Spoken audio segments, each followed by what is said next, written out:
한 주간의 한반도 정세, 외교 안보 이슈 다시 한번 정리해보는 토요일 대담 코너 한반도 브리핑입니다. 오늘도 외교 안보 국제 분야 담당하는 이준삼 기자 나와 있습니다. 어서 오십시오. 네, 안녕하세요. 네, 먼저 이번 주 주요 이슈들부터 짚어주시죠. 네, 오늘은 최근 일본 히로시마에서 열린 주요 7개국 G7 정상회의 결과물을 한반도 정세에 미칠 영향들에 초점을 맞춰서 다시 한번 살펴보고 최근 북한에서 나타난 새로운 동향들도 함께 짚어보겠습니다. 네, 이번 히로시마 G7 회동의 핵심 의제는 중국 견제, 그리고 러시아 압박으로 요약되고 있습니다. 이른바 권위주의와 자유주의 진영 간의 대결이 또 한 번 분기점을 맞고 있습니다.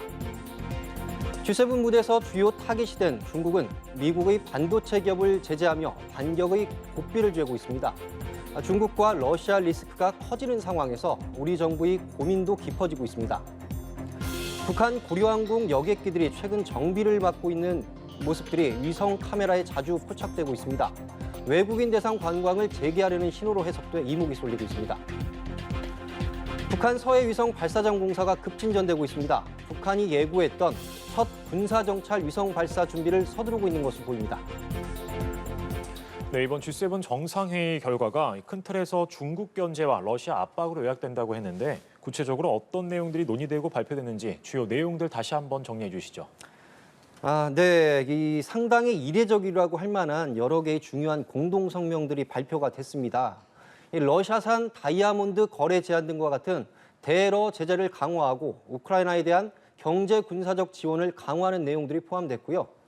이른바 경제 안보 공동 성명도 발표가 됐습니다.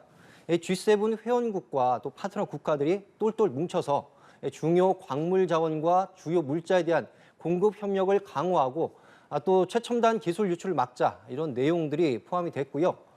역시 압도적인 자원을 무기로 이 전방위적으로 영향력을 확대하고 있는 중국 견제에 초점이 맞춰져 있다. 이런 해석들이 나오고 있습니다. 네, 역시 중국과 러시아의 반발이 만만치 않을 것 같은데 중국은 거의 즉각적으로 반격 조치까지 발표했다고 하죠. 네, 중국 정부 차원에서 이 난폭한 내정 간섭이다. 이런 반발이 나왔고요. 네. 러시아도 이 러시아와 중국에 대한 이중 억제를 목표로 하고 있다. 이렇게 비난을 했습니다. 중국은 특히 이 G7 정상회의 폐막 당일에 미국 최대의 메모리 반도체 기업이죠. 이 마이크론을 제재했는데요. 여기에서 이 제품에서 심각한 사이버 보안 위험이 발견됐다면서 사실상 이 구매 중단을 시사했습니다. 또 하나 주목해 볼 건 사실상 동병상련 이런 처지에 놓인 중국과 러시아가 공조 체제를 아주 빠르게 강화하고 있다는 점인데요. 예컨대 러시아 총리가 이번 주에 한 500명 정도의 이 대규모 경제 협력단을 이끌고 중국 상하이를 찾은 모습들이 당장 눈길을 끌었습니다. 중국과 러시아 이런 밀착 행보는 한반도 문제를 포함해서 앞으로 이 글로벌 주요 외교 안보 현안들에도 상당히 중요한 변수가 될 가능성이 큰 만큼 당분간 계속 주시할 필요가 있어 보입니다. 네, 이번 G7 무대에는 우리 윤석열 대통령도 초청받아서 참석했고 한미일 정상회담도 열렸는데 이 3국의 대북 안보 협력이 한 단계 격상되는 계기가 됐다는 평가도 나오는데 의미도 짚어주시죠. 네, 작년 11월 프놈펜에서 3국 정상이 회동을 했습니다. 그러니까 6개월 만에 다시 머리를 맞댄 자리가 됐다 이런 평가가 나오는데 예. 대통령실은 이 한미일 공조를 새로운 수준으로 끌어올리고 이 대북 억지력을 위한 전략적 공조를 강화하는 계기가 됐다. 이렇게 평가를 했습니다. 다만 짧은 스탠딩 형식의 약식 만남이었던 만큼 어떤 실질적인 논의보다는 그동안 진행됐던 큰 틀의 어떤 이 협의 사항들에 대해서 구체적인 행동 단계로 나아가기 위한 그런 토대를 놨다. 이렇게 좀 의미를 부여해 볼 수 있을 것 같고요. 조태영 국가안보실장이 며칠 전에 여기 연합뉴스 TV에 출연해서 설명한 내용들이 있습니다. 직접 한번 들어보시겠습니다. 한미일 정상회담을 늘 어떤 다자 정상회담의 옆에서 해왔는데 이번엔 그게 아니고 한미일 정상회담을 주목적으로 해서 세 정상이 처음으로 모이게 되는 것입니다. 그런 점에서 큰 의미가 있다고 생각을 하고요. 내용 면에서 봤을 때는 북핵과 미사일 안보 위협에 대한 한미일 간의 공조를 업그레이드하기 위해서 예를 들면 미사일 경보 정보를 실시간으로 공유하는 그런 작업을 하게 되고 네. 또 경제적으로 볼 때도 요새 가장 중요한 경제 안보에 대해서 한미일 간의 경제안보 협의체를 발족했습니다. 네, 이 바이든 대통령 초청에 따라서 조만간 워싱턴에서 또 한 번 3자 정상회담이 열릴 예정입니다. 조태용 실장이 방금 언급했던 북한 미사일 정보에 대한 실시간 이 공유 방안 등이 구체적으로 윤곽을 드러내지 않겠느냐 이런 관측들이 나오고 있습니다. 네, 이번 G7 회동에 대한 중국의 반발을 조금 더 짚어보겠습니다. 이 한미 동맹 또 한미일 안보 협력을 강화하고 있는 한국에 대해서 이 중국의 눈초리가 아무래도 날카로워질 수밖에 없을 것 같은데 실제 행동에 나설 가능성까지 제기되고 있습니다. 네, 중국이 이 마이크론을 제재한 이후에 이 미국과 중국의 이런 시선들이 모두 유독 이 한국의 향후 행보에 쏠려 있는 게 사실입니다. 예. 이 미국 정부나 정치권에선 한국 반도체 기업들이 마이크론의 대체 공급자가 되지 않도록 해달라 이런 요구들이 계속 나오고 있고요. 중국은 또 중국대로 미국의 그런 움직임에 대해서 결연히 반대한다 이런 목소리를 내고 있는 건데요.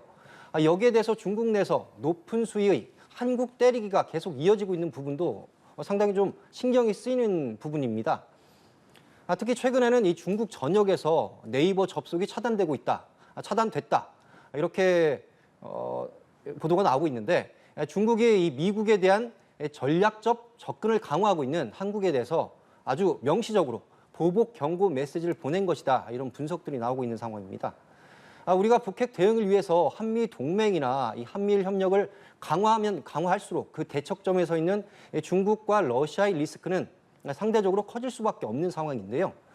그야말로 이 공이 어디로 튈지 예측하기 어려운 그런 환경들이 조성되고 있으니까 우리 정부로서도 치밀하면서도 또 유연한 그런 외교 안보 전략을 거듭 고민해야 한다는 점 아무리 강조해도 지나치지 않을 것 같습니다. 이렇게 국제 정세가 한층 긴박해진 것만큼이나 이 북한의 움직임도 상당히 분주해진 모습인데요. 네, 최근 포착된 새로운 특이 동향도 전해주시죠. 네, 이 북한 고려 항공 여객기들이 이달 초부터 정비를 받는 모습들이 자주 포착되고 있습니다.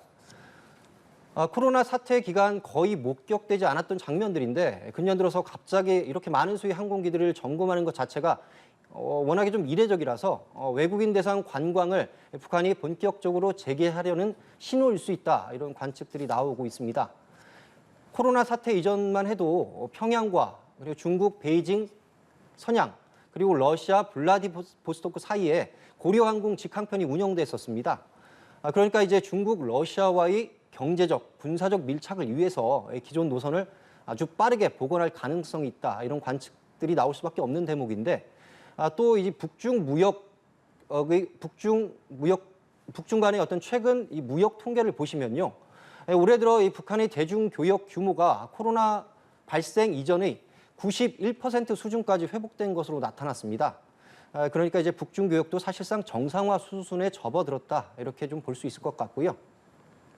이와 함께 이 북한이 이르면 다음 달 초에 중국과의 접경 지역을 다시 열고서 화물차 교역이나 인적 왕래를 전면 재개할 거다.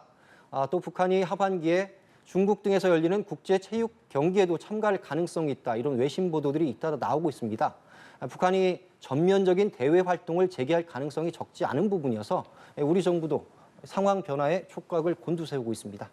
네, 북한이 예고했던 군사 위성 발사 관련해서 최근 서해 위성 발사장에서 새로운 발사대가 빠른 속도로 설치되고 있다고 하는데 이와 관련된 동향도 전해주시죠.